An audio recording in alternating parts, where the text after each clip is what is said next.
Hey, what's up, YouTube? This is Cardboard Coach. My name is Neil. Welcome to my channel.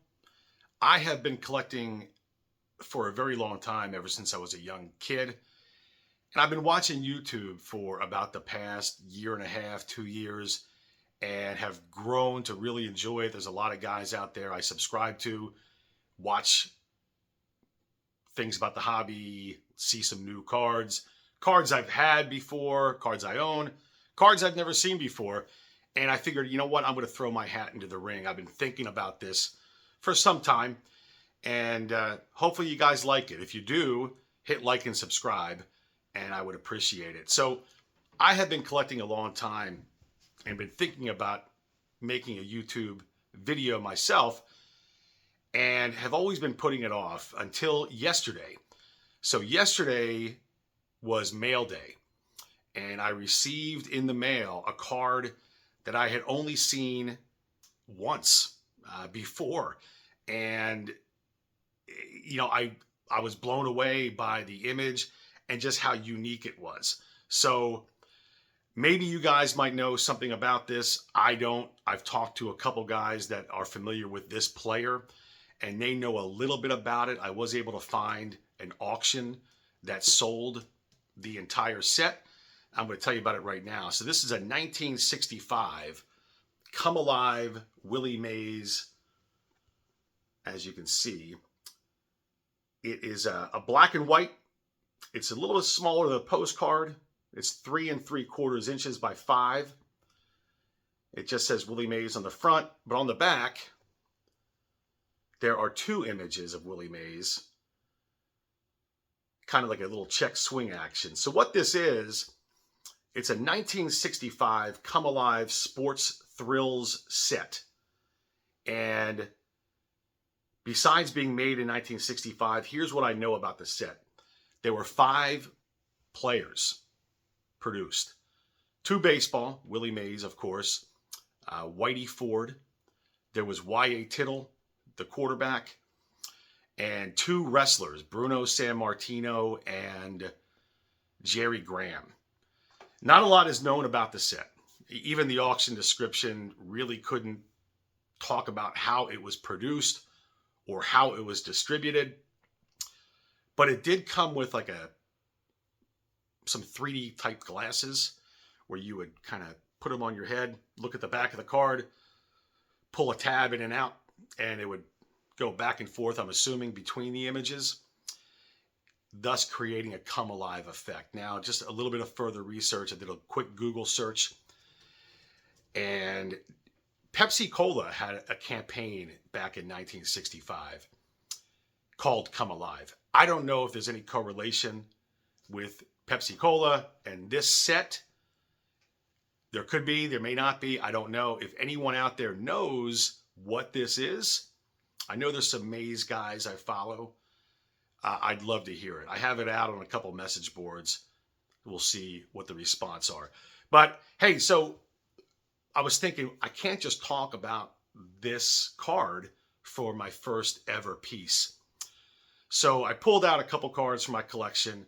Since I've been watching YouTube, I've been getting big into the unusual type of item. Don't get me wrong. I love Topps. I love Bowman. I love the old T cards and Gaudies. But I've seen them, and there's enough content on here to talk about those all day long. So I pulled out a stack of what I've been looking for over the past few years and decide, hey, that's what I'm going to talk about. So the first card, and these are just in random order. I pulled out like 4 of them. So real quick, by the way, my video content, I plan on being 10, 15 minutes tops. There's enough content out there that we follow that's going to talk more in depth and about the hobby, about cards, about shows, about this, about that.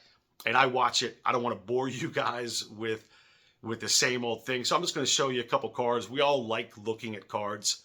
So that's what I'm going to do. Post-war, mostly the 50s is probably my favorite era. And this is ever since I was a kid. And one of the players I've always kind of liked is Eddie Matthews. And what this is a 1956 through 1960 Bill and Bob postcard. I've always liked it. Look at the color on that thing. I've always liked the Braves 50s cards because had the red, white, and blue. It just, something about the Braves in the 50s. Their cards just look great. Eddie Matthews, this is a great card. I'm looking for a Bill and Bob Hank Aaron, by the way. It's a postcard back. As you can see. Again, this is my first ever video. I'm just trying to do this properly. It's kind of hard to gauge, but I'll get better at it, I promise you. So it's a blank back. I mean, it's a postcard back, but it's postally unused. A lot of postcard collectors, they don't have any type of preference one way or the other, whether it's postally used or whether it's blank like this one. I kind of like them unused.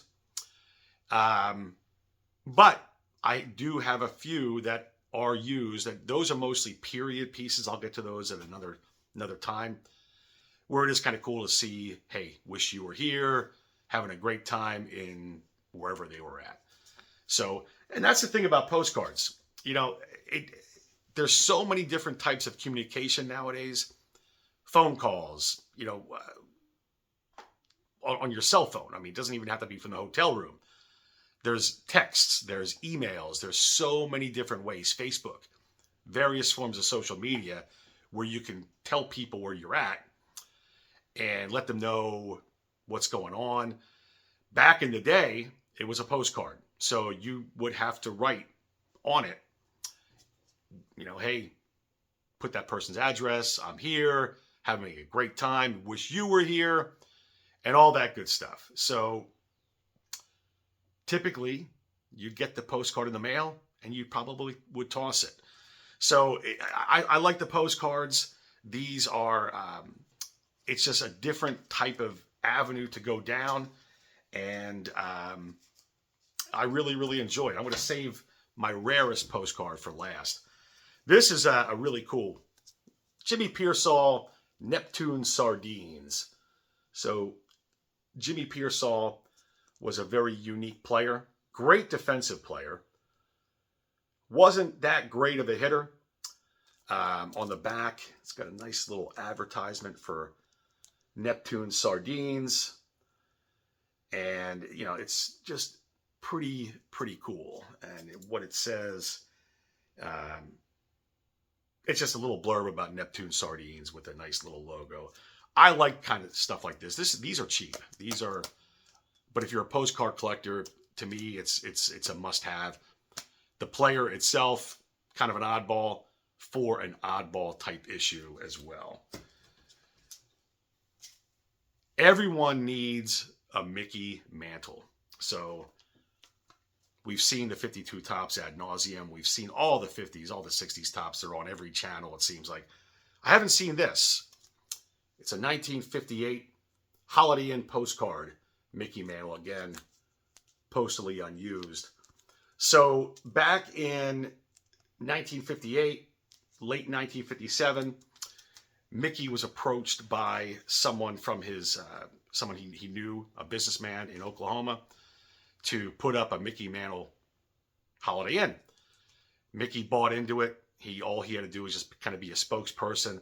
But the Holiday Inn produced some cards, 58, 59, and I think 62, some postcards. But these things are widely collected.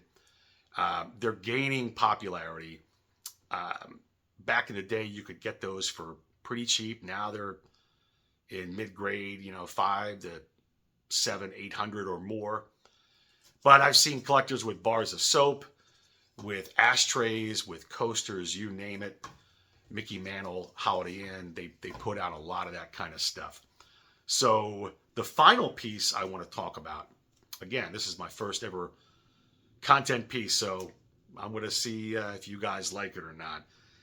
But the last one I want to talk about is probably the rarest card currently in my collection. There's one other one that may be a little bit closer. I'm gonna have to check on that. But this, something I saw the first time I saw this card, I was blown away. That's my dog. I don't know which one. I have two. First one I saw years and years ago. Blown away by this thing. It's a 1953 to 1955 Howard photo Willie Mays. So on the back, again, postally unused, but you're going to see a little blurb down there. And what it says, this is the compliments of the 7-Up Bottling Company of Minneapolis. Now, what's interesting about this set, because it is a set, it's not just Mays. I believe there are two other New York Yankees that have known cards.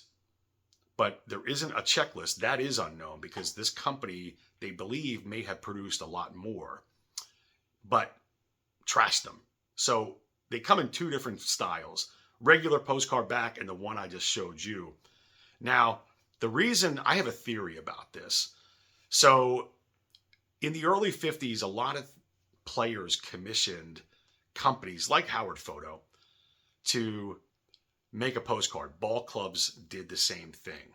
They commissioned a postcard company, a printing company, to make something for said player or the club to accommodate autograph requests. Now, sometimes players would send those out. I do see some here and there.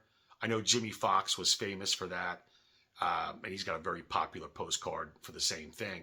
It's uncatalogued because you can't really tell the year. This one you can. So they're just not a lot known. I don't know if it's because people use them and toss them, or because if the company really never got around to distributing them. So with this particular one, my theory is Mays played in Minneapolis prior to the Giants. He was a fan favorite instantly. I mean, everyone loved Willie Mays, the Say Hey Kid. Wins the MVP, or excuse me, the Rookie of the Year in 1951. Plays a short, few games in 1952, goes off to serve our country. Misses the whole 1953 season serving our country. And comes back in 1954, brings the Giants back to the World Series, wins the MVP, his first of only two. How Willie Mays, one of the great, actually, in my opinion, the greatest player of all time, has only 2 MVPs. Just some dumb luck. But the people of Minneapolis loved this guy. He played for the Minneapolis Millers only for a short time. I believe they printed these up just to give out to their customers. Again, probably wasn't done a lot. You don't see these things. There is one on eBay right now, though. I will say that. I know of 2 other collectors that have them. They're both big Willie Mays fans. They got tremendous collections. One guy you see on YouTube a lot. One guy posts a lot on one of the message boards, and I've talked to him about this particular set. But it's a great set. It's a great card, I should say. Listen, I hope you enjoyed this content. If you do, hit like and subscribe. I'll be back for some more. And if you have any questions, just reach out. You guys have a great day. Thank you.